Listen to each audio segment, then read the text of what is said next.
What is up, athletes? Week 20, 2024. Just wanted to reach out with a few topics tonight. Real quick, just some things I've been thinking about and also some things I've been learning lately. I just finished my 80/20 endurance coaching certification. Along with that, I also signed up for a class called Endurance Mastery. And what that is kind of like a roundtable workbook type shop, which was run by Matt Fitzgerald, owner of 80/20 Endurance. And you're able to kind of have a topic each week within the class, and then there is a night when the coaches that are involved in the class, coaches or athletes, jump in on a call with Matt. He goes over the topic, and it's kind of like an open discussion on some things. And what's really cool about it is the class is about endurance mastery. And now, what is that? This is not really talking about, there's no specifics on training, what to do with training, what type of training to do. It's not with a lot of aspects outside of that, because you can take any class or just do your research on that and get that and know what to do during training. But what mastery is taking an inner look at yourself, whether from the athlete perspective or the coaching perspective, and then being able to go through these different chapters, and we'll get into them at a later date about kind of the synopsis and the generalization of the whole course. But what the mastery is really trying to find and get the full potential that you can get out of yourself in the sport of endurance. Everybody has their own potential. Everybody has their own ability to progress, obviously, to a certain point. And there's so much that relates to how to get to that point that doesn't include how many miles to do, what intensity to do, and all those things that we think are going to truly get us the most potential that we can. Of course, that's all going to build fitness, which is the ground, basis of everything that you're going to do to reach your potential. But then there's this whole dynamic of mental mind work, mind shift, intentionality, making decisions, things like that.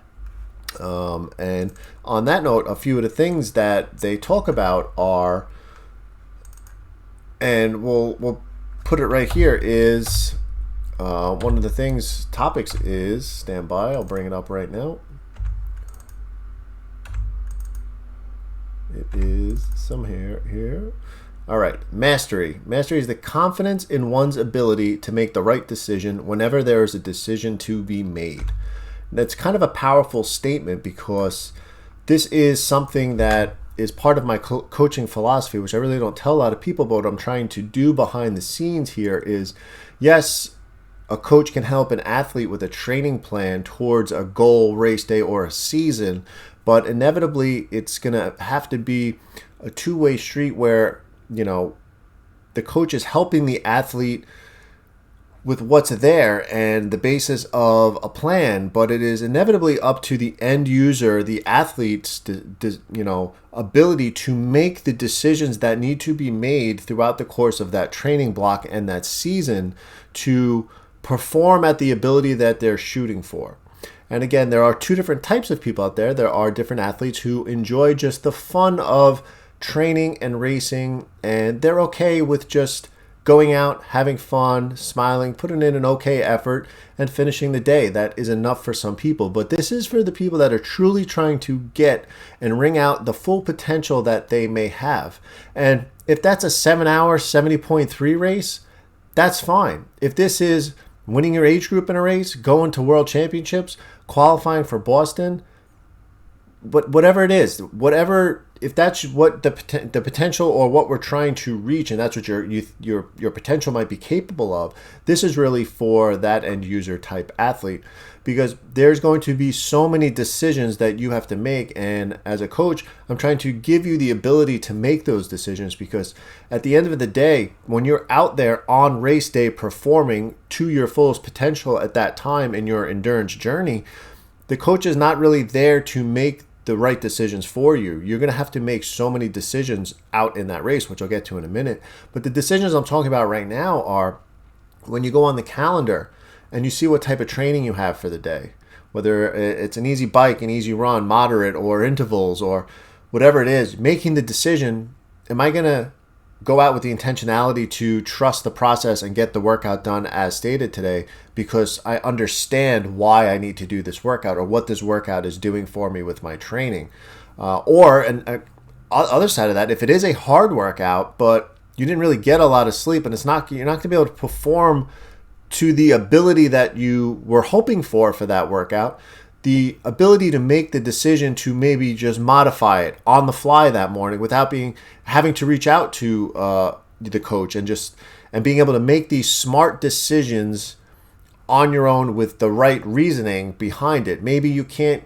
It was 8x800 meter workout, but you either toned it back to 4x800 or made it 8 400 meters just because you just didn't have the energy that day to get out there and do it. But you did put 2 steps forward and get something done productive by making that right decision, as well as all those other aspects of endurance outside of training. The decision to go to bed at the right hour, the decision to eat the right foods, the decisions to hydrate the way you're supposed to, and inevitably all these decisions we make are hopefully, again, the right decisions to make.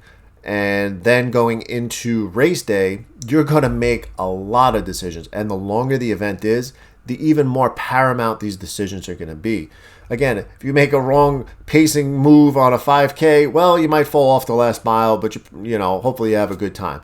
Things though progress as we go further out. Now talk to a marathon, half Ironman, full Ironman, ultra distance. Like, things get magnified rather quickly.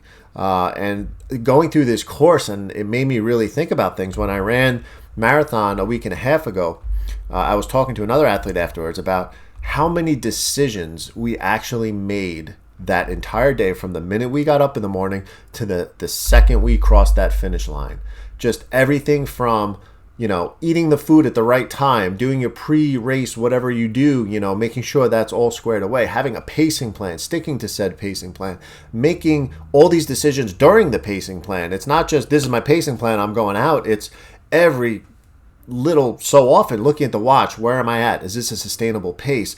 What do I have to do? If you have a goal time in mind, I'm putting money in the bank, time in the bank, or I'm falling behind, and then recalculating. It's just this never-ending cycle of decision-making that we have to become proficient at if we're looking to unlock our full potential at endurance, because performing on race day is inevitably the telltale test of what we're looking to do out there and reaching our full potential. And pacing wise is something I'm going to have a whole nother talk on why it is so important to have these pacing plans and strategies when you are looking to push your potential and see what you actually can do, and having these smart pacing plans, which some of the athletes have just been hitting out of the park lately. Another thing about racing is another quote which I'll bring up again in the future is racing is the enemy of training. What that means really is racing is disruptive to the training process and must be planned carefully. When I heard that in the course, it really resonated, because if you are looking to unlock your full potential in endurance, you really have to plan your year very smart. Putting certain races before an A race or a race you're looking to test yourself at may not be great to do a longer distance event before a shorter distance event that you're looking to excel in. Like, if you're training to really excel at a 70.3 event, is it smart to also train for a marathon that's 3 weeks before that event? So this is what I'm just saying, is with the decisions start way before even that week of training or that race day. These decisions are just decisions we're going to make every single day with our endurance journey. So it's something, again, I'll get into more of this on an in-depth talk, but these are just some of the things that have been going on with the class that I've been learning. And with pacing is just so big. Even pacing during your workouts, pacing is a whole topic within that mastery that they talk about. And one of the quotes that they gave was, the more skillfully an athlete can pace their events, the closer they get to realizing their performance potential on race day.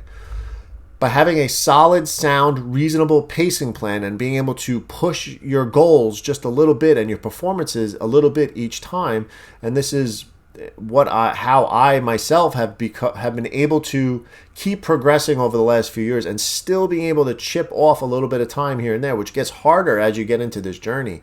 You may be able to shave minutes, and now it's only down to seconds. But getting those little wins and confidence boosters because you're doing things the right way, making the right decisions, and pacing yourself properly is also going to kind of ring out that full potential that we're looking for.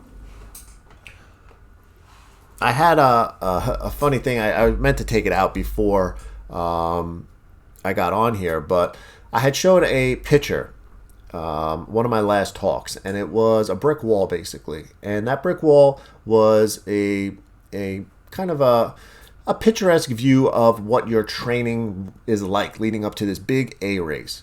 And every single time we do a workout, every time we log something on the calendar, it was a piece of this wall, this brick wall, right? And I showed this big picture of this brick wall with your A race on top.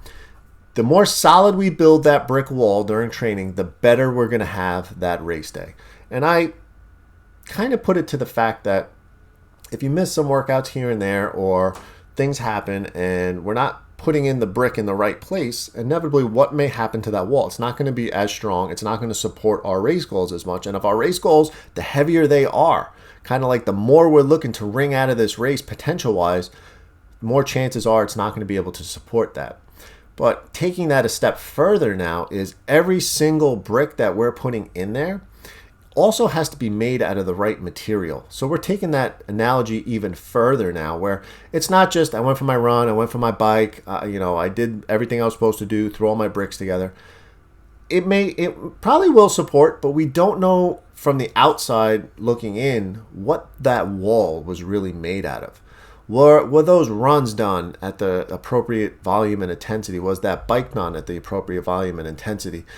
So if you do everything and make the decisions you need to do every time you place that brick, and you make it out of concrete and you make it out of that stronger material, and it's not just made out of this big muddy piece of clay that may kind of just compress and deteriorate over time, those are the bricks that we're talking about, those decisions that we're going to make that are going to be able to inevitably build and support a super solid foundation of our season and support that A race and have that full potential on race day. So those are just a few of the topics that have just been on my mind that I wanted to get out to people, and some more talks that I want to break these down, these sections, into some future longer talks. Is really just, we don't know what our true potential is until we start making all those right decisions and start placing all of those solid bricks made out of the right ingredients to be able to support our race day goals. So I just hope that was give a little motivation to you as we're getting into the season here, and everyone's basically kicking away at their training plans right now. I'll be reaching out to everybody, touching base with everybody in the next few days, make sure everybody's on top of everything. And that's it. Everybody stay safe, stay healthy, keep balancing that life 1 mile at a time, and I'll see you soon.